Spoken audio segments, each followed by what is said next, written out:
Is it good evening or good afternoon? Which time zone are you? You're LA, so it's good evening or LA. Afternoon. It's only 2:30 here, but it feels like way later. It's been a for long sure. day. Thank you for taking the time. How long has Are We Good actually been finished for? Oh, that's a great question. Are we good? How long has it been finished for?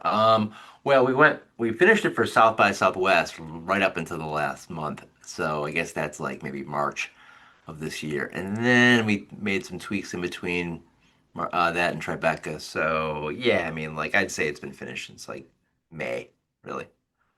Did it overlap with the comedy special that you directed for Mark? Well, I did From Bleak to Dark, which came out in 2023, so that one was part of the film. And then I did the recent one, Panicked, which we filmed after we were locked. Yeah. So yeah, overlapping. Got it. Now, how far back do you go with Mark, knowing him beyond his comedy? I met Mark in, I think it was 2010, at the UCB Franklin in LA. I met him in the hallway there. But yeah, I've stayed friendly with Mark since then, so about 15 years. Yeah. And besides the work with Mark, I really admire the credits you have as a director, as a curator, beyond all this. When did you kind of realize that your path or your niche as a director was going to be comedy as opposed to stand-up Yeah. comedy as opposed to television or something Yeah. different?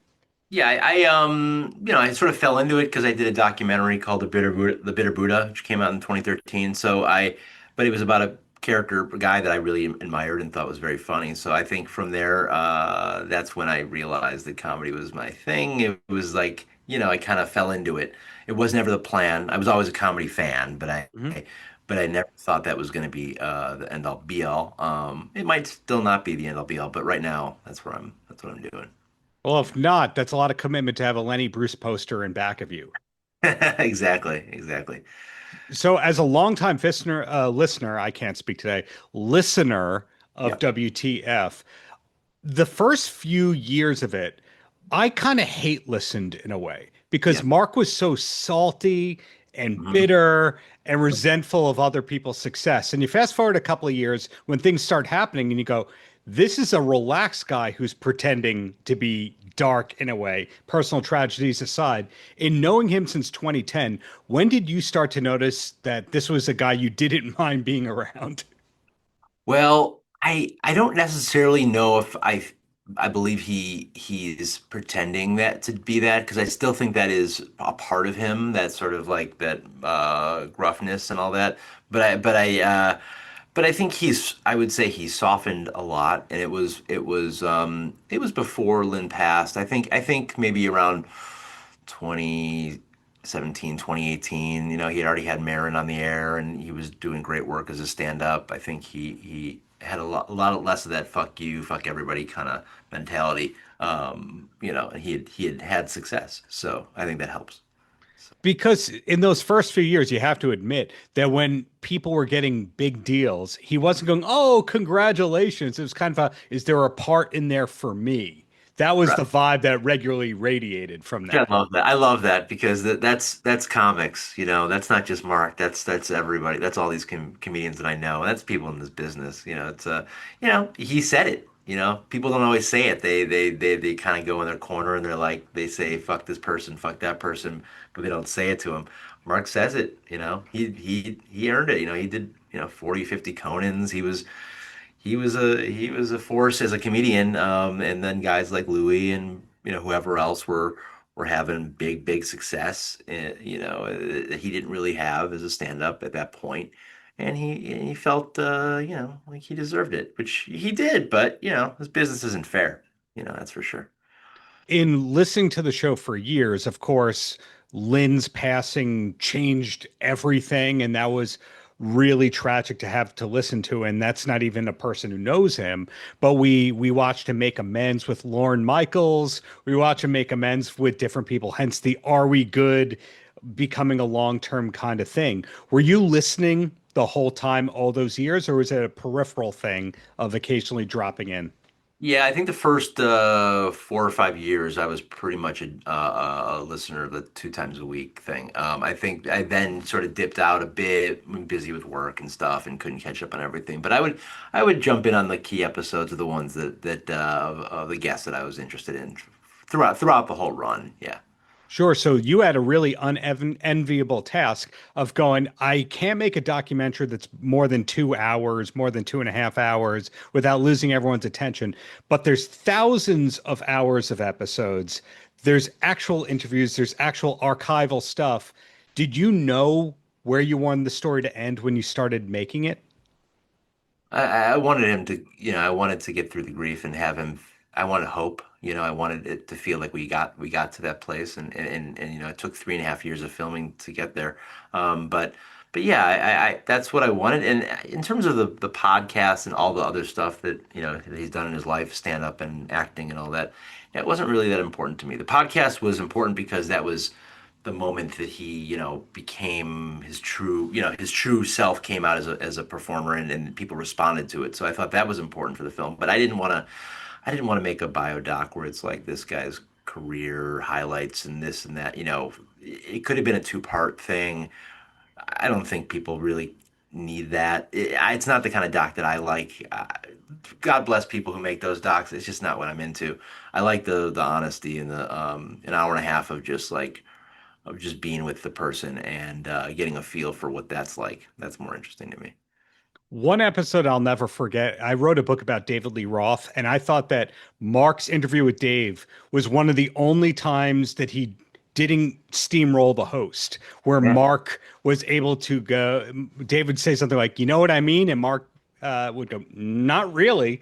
Was that an episode that stood out to you at all? That's so funny. You know what? I actually have not heard that one. I think I may have heard a couple clips from it because we had a lot of podcasts pulled for the doc, and I think I might have heard a clip that might have been funny in that one. But I didn't hear that one, that clip. That sounds great. Man, there's so many great episodes. It was tough, we did the sort of cutout animation style of the podcast in the film because he didn't film anything, so we had to do something. But we had a tough time picking the episodes.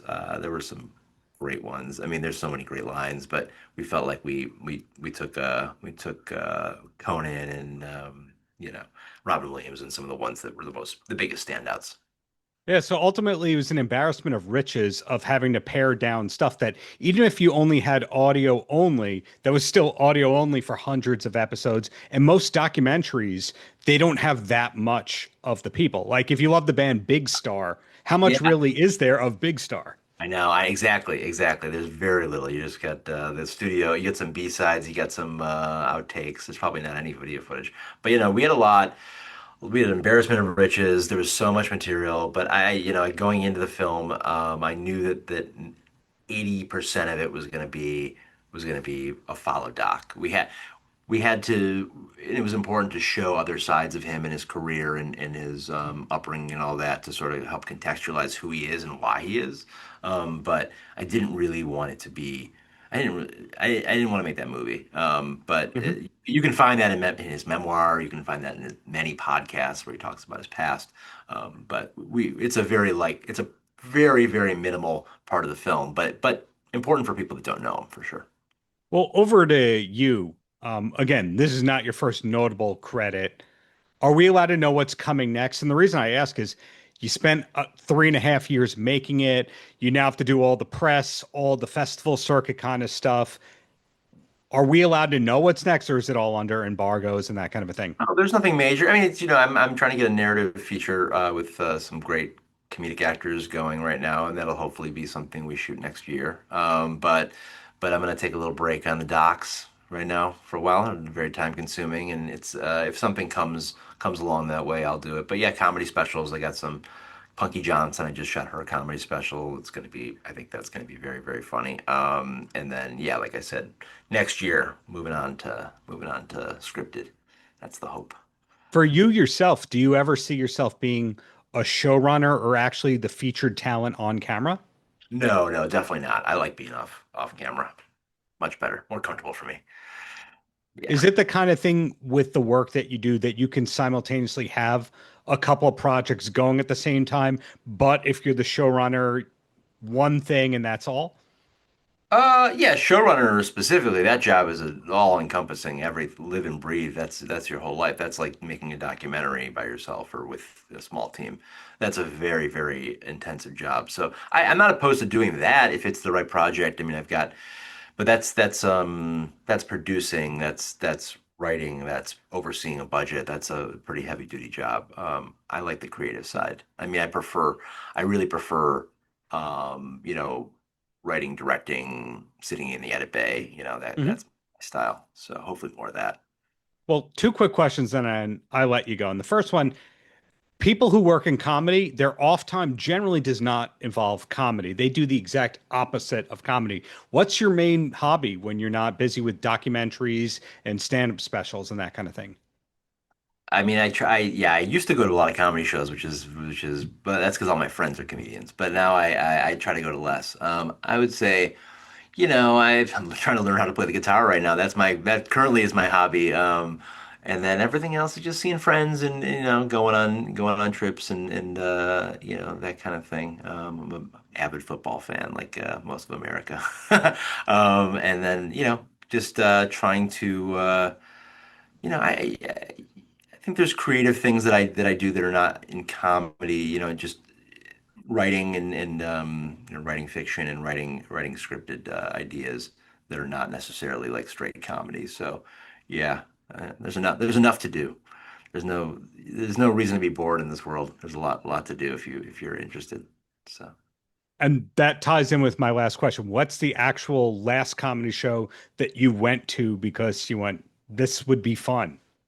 Oh, the last one I went to, this would be fun. I think it was a show called Better Half, and it's in Echo Park.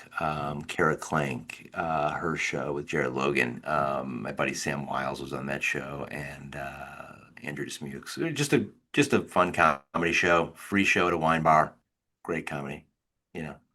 It's Got it. I go to comedy shows these days when I have friends to hang out with after the show or before the show, as opposed to just going when I was younger to be like, you know, finding who the next person is, you know, to work with. I'm luckily that's not where my brain is at right now, you know. You're there for the hang, but Yeah. the socialization Yeah. part of the comedy show, that's what I'm hearing. Yeah, And I yeah, don't and blame you. also watching my friends do comedy. Watching my friends do comedy, and hey, you know, if I find somebody new that excites me, that's also great. I'm not closed off to that. I'm just not like it doesn't excite me as much as maybe it used to. I'm also maybe not as inspired in that way. I think I'm looking for other things right now creatively than just like who For the sure. next big stand-up is. You know, that's not really where my mind is at.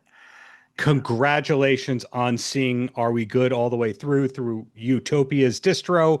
Really looking forward to what's coming next from you. And thank you for the years of great art, Stephen. Thanks, Darren. That's great. Paltrocast.